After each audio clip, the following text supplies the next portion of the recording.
నేను ఎవరి కోసం తీయని రాగాల్ని పాడాలి? మన కనుల ముందే దేశం ఆకలితో కుమిలిపోతున్నప్పుడు దేశమంతా విషాన్ని మదిస్తుంటే ఢిల్లీ మద్యం సేవిస్తోంది. దేశమంతా చీకటి నిండితే ఢిల్లీ మెరిసిపోతోంది అని హిందీ కవి రాంధారీ సింగ్ దినకర్ ఆక్రోశించారు. ఆయన బీహారీ, కాంగ్రెస్ వాది. జవహర్లాల్ నెహ్రూ స్వయంగా దినకర్ను 3 సార్లు రాజ్యసభకు ఎంపిక చేశారు. రాజ్యసభ సభ్యుడిగా ఉన్నప్పుడే ఆయన ఈ కవిత రాశారు. దినకర్ కవితలు ప్రజల వ్యతలను ప్రభావవంతంగా వ్యక్తం చేశాయి. కనుకనే వాటిని జయప్రకాష్ నారాయణ మాత్రమే కాదు, అటల్ బిహారీ వాజ్పేయి, నరేంద్ర మోదీ సైతం అమితంగా అభిమానించారు. ఈ బిహారీ కవి కవితల్ని వాజ్పేయి అనేక సందర్భాల్లో ఉటంకించేవారు. మోదీ సైతం తరచూ ఉటంకిస్తూ దినకర్ పట్ల తన అభిమానాన్ని చాటుతుంటారు. కాంగ్రెస్ వాది అయిన ఈ కవితల్లజుని శత జయంతి ఉత్సవాలను భారతీయ జనతా పార్టీ ఘనంగా నిర్వహించింది. అధికార పీఠాలు గుర్తించినా గుర్తించకపోయినా కవులు, రచయితలు తమ మనసు కలిచివేసిన వాస్తవాల గురించి రచిస్తూనే ఉంటారు. చాలామంది జర్నలిస్టులు రాయలేని నిజాలు కవులు, రచయితల రచనల్లో తచ్చాడుతుంటాయని అంగీకరించక తప్పదు.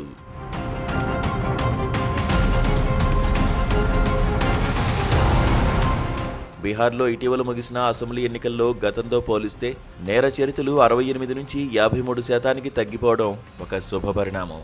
గతంలో బీహార్లో సాహితీవేత్తలు, రచయితలు, కవులు క్రియాశీలకంగా ఎన్నికల ప్రక్రియలో పాల్గొనేవారు. తర్వాతి కాలంలో వారి స్థానంలో నేర చరిత్రలు ప్రవేశించారు. రామకృష్ణ బేనిపురి, లక్ష్మీనారాయణ సుధాంశు, ఫణీశ్వర్నాథ్ రేణు వంటి రచయితలు 1950వ దశకంలో ఎన్నికల బరిలో నిలిచి పోరాడారు. బేనిపురి, సుధాంశు స్వాతంత్ర్య పోరాటంలో పాల్గొని జైలు పాలయ్యారు. ఆ స్ఫూర్తితో ఎన్నికల్లో పోటీ చేసి గెలిచారు కూడా. దళితుల హక్కుల పరిరక్షణ, రైతుల ప్రయోజనాల కోసం పోరాడిన ఫణీశ్వర్నాథ్ రేణు అరారియా జిల్లాలోని ఫోర్బ్స్గంజ్ నియోజకవర్గం నుంచి 1972లో స్వతంత్ర అభ్యర్థిగా పోటీ చేశారు. కబీర్ గీతాల్ని, రామాయణ శ్లోకాల్ని, అమీర్ ఖుస్రో పర్షియన్ కవితల్ని ఉటంకిస్తూ ఆయన ప్రచారం చేశారు. ఎందరో రచయితలు, కళాకారులు ప్రచారం చేసినా ఆయన కేవలం 5,000 ఓట్లు మాత్రమే తెచ్చుకున్నారు. తీశ్రీ కసం లాంటి కళాత్మక సినిమాలకు ప్రేరణనిచ్చిన రేణు ఎన్నికల ఓటమి తర్వాత కాగజ్ కి నావ్ అనే నవల రచించారు. అప్పటికి దేశంలో ఎన్నికల వాతావరణం సంపన్నులకు, నేర చరిత్రలకు అనుకూలంగా మారిపోయింది. ఆ తర్వాతి కాలంలో దేశంలో రచయితలు, కళాకారులకు, రాజకీయ వ్యవస్థకు దూరం రోజురోజుకు పెరిగిపోయింది. రేణు సృజించిన సాహిత్యంలోని స్ఫూర్తిదాయక మాటలను మోదీ, నితీష్ కుమార్ మొదలైన నేతలు తరచూ ఉటంకిస్తూ ఉంటారు.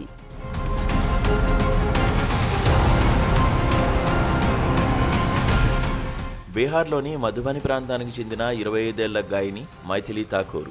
మైథిలి భోజ్పురి, హిందీ భాషల్లో స్వతంత్ర గీతాలతో పాటు భక్తి గీతాలు ఆలపిస్తుంటారు.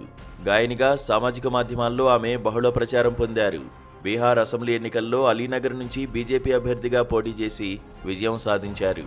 ఆమె విజయం ఉక్కబోస్తున్న వాతావరణంలో ఒక మలయానిలం వీయడం లాంటిదే. మైథిలిని తమ అభ్యర్థిగా బీజేపీ నిలబెట్టడం ఆ పార్టీ ఆలోచన విధానానికి యుక్తమైన నిర్ణయమే. అయితే దేశంలో తమ పార్టీ భావజాలంతో సంబంధం లేకపోయినా ప్రముఖ రచయితలను, కళాకారులను చట్టసభలకు, ముఖ్యంగా పార్లమెంటు ఎగువ సభ అయిన రాజ్యసభకు ఎంపిక చేయడమనే ఒక మంచి సంప్రదాయాన్ని జాతీయ స్థాయిలో కొనసాగించిన నేతలు ఉన్నారు. నెహ్రూ నుంచి వాజ్పేయి దాకా ఈ సంప్రదాయాన్ని పాటించారు. నెహ్రూ తరచూ రచయితలను తీన్మూర్తి భవన్కు పిలిచి మాట్లాడడమే కాక గేటు వరకు వచ్చి వారికి వీడ్కోలు చెప్పేవారు. మైథిలి శరణ్ గుప్తా, కెఎం పనిక్కర్, తారాశంకర్ బందోపాధ్యాయ, హరివంశరాయ్ బచ్చన్, జీ శంకర్ కురూప్, ఉమాశంకర్ జోషి, అబు అబ్రహాం, హబీబ్ తన్వర్, భగవతి చరణ్ వర్మ, ఖుష్వంత్ సింగ్, అమృతా ప్రీతం, ఆర్కే నారాయణ్, కర్తార్ సింగ్ దుగ్గల్, సి నారాయణరెడ్డి, విద్యానివాస్ మిశ్రా, జావేద్ అఖ్తర్ తదితరులు రాజ్యసభకు నామినేట్ అయిన వారే. సినారేను రాజ్యసభకు నామినేట్ చేసిన సాహిత్య సహృదయుడు వాజ్పేయి. సినారేను చూడగానే వాజ్పేయి కవిత్వ పిపాస అయిపోయేవారు. ఇరువురు పార్లమెంట్ నడవాల్లో ఉర్దూ కవితలను గుర్తు చేసుకుంటూ నడిచేవారు. తర్వాతి కాలంలో పెద్దల సభకు కవులు, రచయితలను ఎంపిక చేయడం క్రమంగా తగ్గిపోయింది. ఒకవేళ ఒకరిద్దరిని ఎంపిక చేసినా నాటి ప్రమాణాలు వారిలో కనపడడం తక్కువే. ఏవి తల్లి నిరుడు కురిసిన హిమ సమూహములు.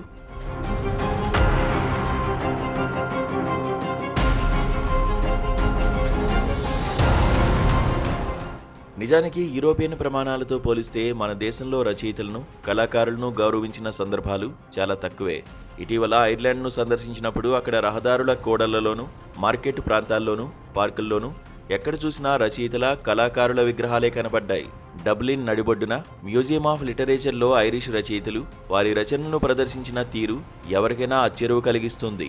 విఖ్యాత నవల రచయిత జేమ్స్ జాయిస్ రచనలు మనను చుట్టుముడతాయి. మహాకవి విలియం బట్లర్ యేట్స్ పేరిట నిర్మించిన మ్యూజియంలో ఆయనకు సంబంధించిన వస్తువులు, రచనలు, పుస్తకాలను ప్రదర్శించడమే కాక అడుగడుగునా ఆయన కవితల మధ్య మనం నడుస్తున్నట్లు వాతావరణాన్ని, దృశ్యాన్ని కల్పించారు. గాల్వేలో ప్రముఖ రచయిత ఆస్కార్ వైల్డ్, ఆయన సోదరుడు కవి విలియం వైల్డ్ విగ్రహాలు కూర్చుని సంభాషిస్తున్నట్లుంటాయి. యేట్స్తో పాటు ఎందరో కవులు, రచయితలు ఐరిష్ పార్లమెంట్లో సభ్యులయ్యారు. ఐర్లాండ్ సాంస్కృతిక పునరుజ్జీవనంలో కీలక పాత్ర పోషించిన రచయిత డగ్లస్ హైడ్ ఐర్లాండ్ తొలి అధ్యక్షుడయ్యారు.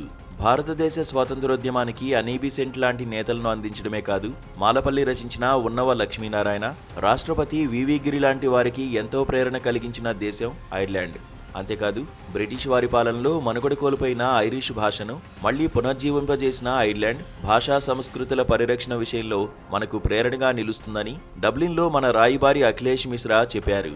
నదులు, సంస్కృతులను కాపాడుకునే విషయంలో మనం యూరోప్ నుంచి నేర్చుకోవాల్సిన విషయాలు ఎన్నో ఉన్నాయి. మన దేశంలో ఎల్లడలా రాజకీయ నాయకుల విగ్రహాలే కనిపిస్తాయి. మన ప్రసిద్ధ రచయితలు, కవుల స్మృతులను మనం భద్రపరచగలిగామా? కనీసం ప్రేమ్చంద్, గురజాడ, నిరాలా వంటి కవులు, రచయితల ప్రాధాన్యం గురించి ఈ తరం వారికి చెప్పగలుగుతున్నామా? కాళిదాసు కాలం నుంచి సుసంపన్నమైన మన సాహిత్య కళా సంస్కృతి యూరోపియన్ సాహిత్య కళా సంస్కృతి కంటే ఎంతో ప్రాచీనమైనదని వారికి ఎలా తెలుస్తుంది? ఇటీవల ఢిల్లీలోని ఏపీ భవన్లో గుర్జాల హాల్లో విలేకరుల సమావేశం ఏర్పాటు చేసినట్లు రాష్ట్ర మంత్రి ఆహ్వానం పంపారు. అది గుర్జాల హాలు కాదని, దేశమును ప్రేమించమన్నా అన్న గీతాన్ని రచించిన ప్రముఖ కవి గురజాడ అప్పారావు పేరును ఆ హాలుకు నందమూరి తారక రామారావు పెట్టారని ఎవరు చెప్పాలి?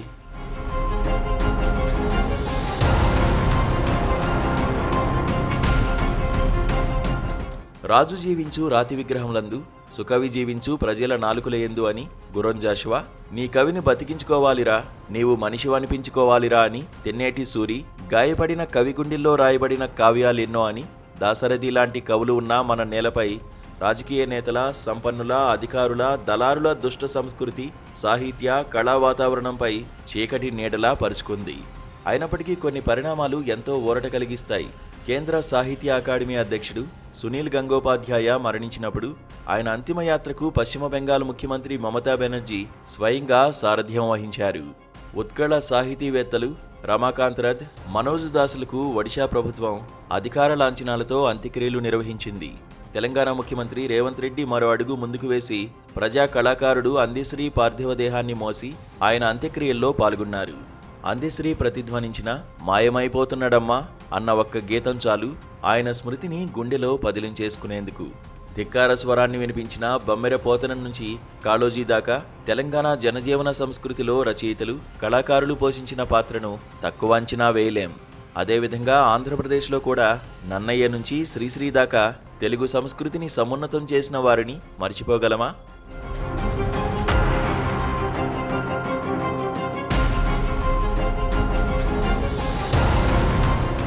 కవులు, రచయితలను గౌరవించడంలో తమిళనాడు అగ్రగామిగా, ఆదర్శప్రాయంగా ఉందని చెప్పక తప్పదు.